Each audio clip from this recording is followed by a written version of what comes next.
নমস্কার, আপনারা দেখছেন গ্লোব টিভি। সবার পাশে সবার সাথে গ্লোব নিউজ নিয়ে এখন আমি সুপর্ণা রয়েছি আপনাদের সঙ্গে। এক নজরে দেখে নেব আজকের বিশেষ বিশেষ খবর।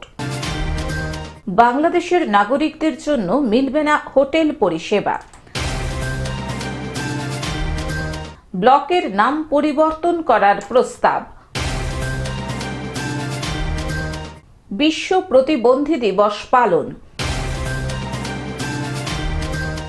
রাস্তা সারাইয়ের দাবিতে অভিনব আন্দোলন। মতুয়া সম্প্রদায়ের উদ্যোগে প্রতিবাদ মিছিল। বন বিড়ালের আতঙ্ক জলপাইগুড়ি রামকৃষ্ণ মিশনে।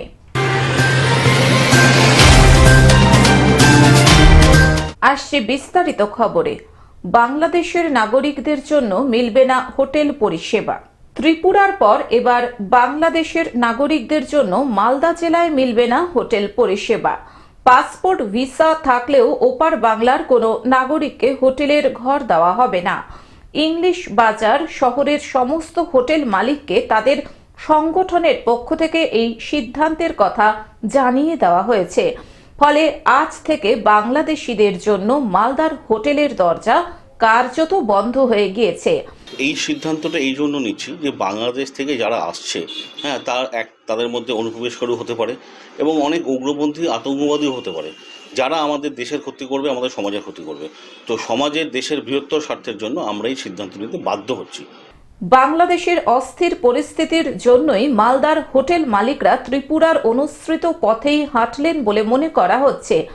যদিও বাংলাদেশের নাগরিকদের হোটেলে থাকা বা তাদের পরিষেবা বন্ধ করার সিদ্ধান্তের বিষয়টি এখনো বিজ্ঞপ্তি আকারে প্রকাশ করেনি মালদা জেলা হোটেল ওনার্স অ্যাসোসিয়েশন।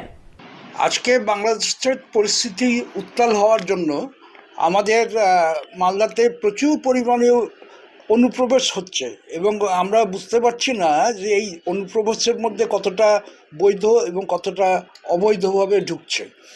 সেই পরিপ্রেক্ষিতে এখানে উগ্রপন্থী ঢুকতেও পারে বা বিভিন্ন রকম অসামাজিক কাজকর্মে লিপ্ত বিভিন্ন ধরনের লোকেরা ঢুকেও যেতে পারে। সেই চিন্তা করে আমরা বর্তমানে আমাদের অ্যাসোসিয়েশন থেকে আমরা সিদ্ধান্ত এটা নিচ্ছি যে বাংলাদেশ অনুপ্রবেশকারীদের এখন থেকে রুম দেওয়া মানে পরিষেবা হোটেল পরিষেবা দেওয়া থেকে বিরত থাকব। মালদা থেকে অভিষেক দাসের রিপোর্ট, গ্লোব নিউজ। ব্লকের নাম পরিবর্তন করার প্রস্তাব। ভরতপুর ২ নম্বর ব্লকের নাম পরিবর্তন করে সালার ব্লক রাখার প্রস্তাব দিলেন বিধায়ক অপূর্ব সরকার। মুর্শিদাবাদ জেলার কান্দি বিধানসভা কেন্দ্রের বিধায়ক তথা মুর্শিদাবাদ জেলার তৃণমূল কংগ্রেস সভাপতি আজ বুধবার বিধানসভা অধিবেশনে মুখ্যমন্ত্রী মমতা বন্দ্যোপাধ্যায়ের দৃষ্টি আকর্ষণ করে ভরতপুর ২ নম্বর ব্লককে সালার নামাঙ্কিত করার প্রস্তাব দিলেন। বিধানসভায় মুখ্যমন্ত্রীর দৃষ্টি আকর্ষণ করে সালার ব্লক নামটা পরিবর্তন, ভরতপুর থেকে সালার ব্লকের নাম পরিবর্তন করার কথা আবেদন করে। কারণ সালার কলেজ, সালার স্টেশন, পুলিশ স্টেশনের নাম সালার, স্কুলের নাম, কলেজের নাম সালার, হেলথ সেন্টারের নাম সালার। জেনারেলি সেখানকার মানুষের দীর্ঘদিনের দাবি যে ভরতপুর 2 ব্লকের নাম। মুর্শিদাবাদ থেকে রক্তিম সিদ্ধান্তের রিপোর্ট, গ্লোব নিউজ।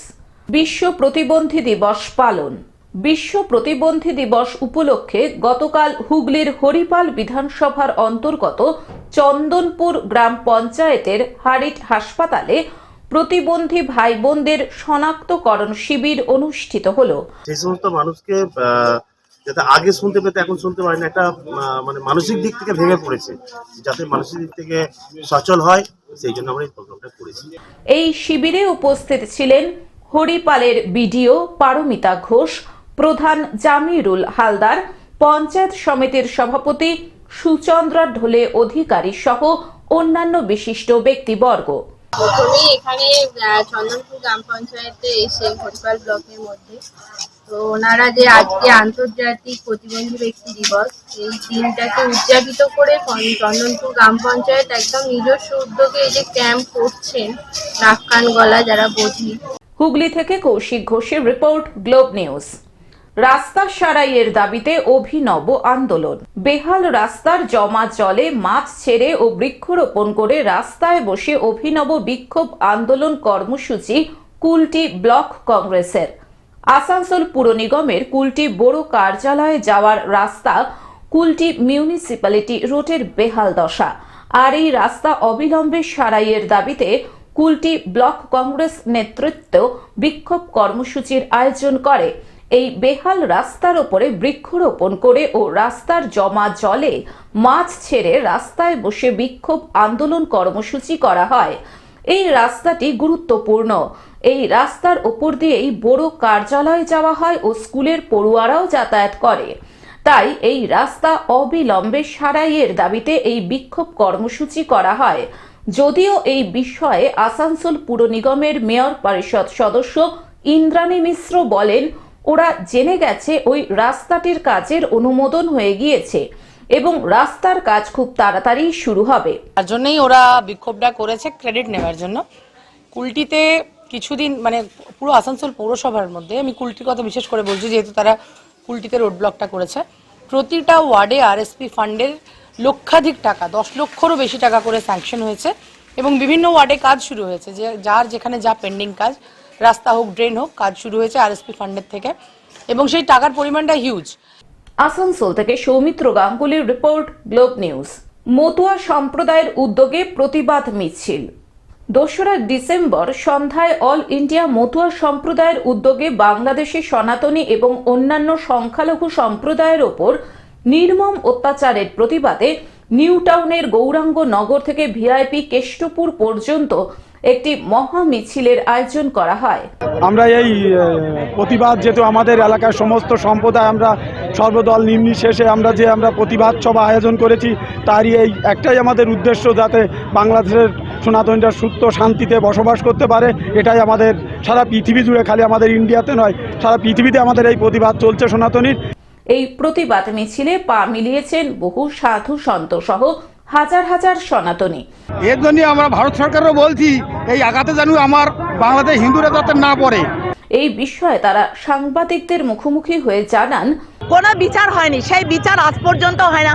এখন যে অত্যাচার চলেছে, প্রথমত আমি দাবি করব এবং আমাদের ভারত সরকারের কাছেও যে দাবিটা করব, সেই দাবিটা হয়েছে আমাদের জাতীয় পতাকাকে তারা পায়ের নিচে দলে পৃষ্ঠে নিয়েছে, সেটার আমরা সুষ্ঠু বিচার চাই। বর্তমানে তাদের প্রধান দাবি অবিলম্বে বাংলাদেশের সনাতনীদের রক্ষার দায়িত্ব ভারত সরকারকে নিতে হবে। আজকে বাংলাদেশে আমাদের যে হিন্দু ভাই যারা সনাতন ধর্মে যারা বসবাস করছে, তাদের উপর যেভাবে অন্যায় অত্যাচার হচ্ছে, এটা খুবই নিন্দাজনক ব্যাপার, এটা মেনে নেওয়া সম্ভব না। তাহলে আমরা সনাতনী ভাই যারা আছি, বাংলাদেশ সরকার আমাদের লাথি মারছে এবং ভারত সরকারও আমাদের লাথি মারছে। তার কারণ ভারত সরকার একবার বলবে এনআরসি, এই এনআরসির মানে তো আমরা কিছুই বুঝি না, কারণ আমাদের ঘর বাড়ি পুড়ে গেছে, আমরা কোনো কাগজপত্র আনার সুযোগ পাই নেই। আমার ঘরে আগুন লেগেছে, আমি আমার ছেলে মেয়ে নিয়ে চলে এসেছি, আমি কোনো কাগজই পাইনি। তাহলে ভারত সরকার যদি বলে কাগজ দিতে, তার কাগজ আমরা পাবো কোথায়? এই জন্য ভারত সরকারও আমাদের কোন চোখে দেখছে যে বাংলাদেশে, তাহলে আমরা সনাতন ধর্মের লোক আমরা কোথায় আছি? এবং বাংলাদেশি কট্টরপন্থীর তরফ থেকে এভাবে যদি নির্মম অত্যাচার বাংলাদেশে সনাতনীদের উপর চলতে থাকে, তবে আগামী দিনে তারা দেশব্যাপী বৃহত্তর আন্দোলনের পথে নামবেন এবং এর শেষ দেখে ছাড়বেন। বাংলাদেশে একটা স্বৈরাচারী সরকার ইউনূস, তার নেতৃত্বে আমাদের সনাতন ধর্মীয় মানুষ যারা আছে, সংখ্যালঘু যারা আছে, তাদের প্রত্যেকের পর নিম্ন অস্ত্র খারাপ নামিয়ে এনেছে, নির্মমভাবে তাদেরকে অত্যাচার করছে, হত্যা করছে।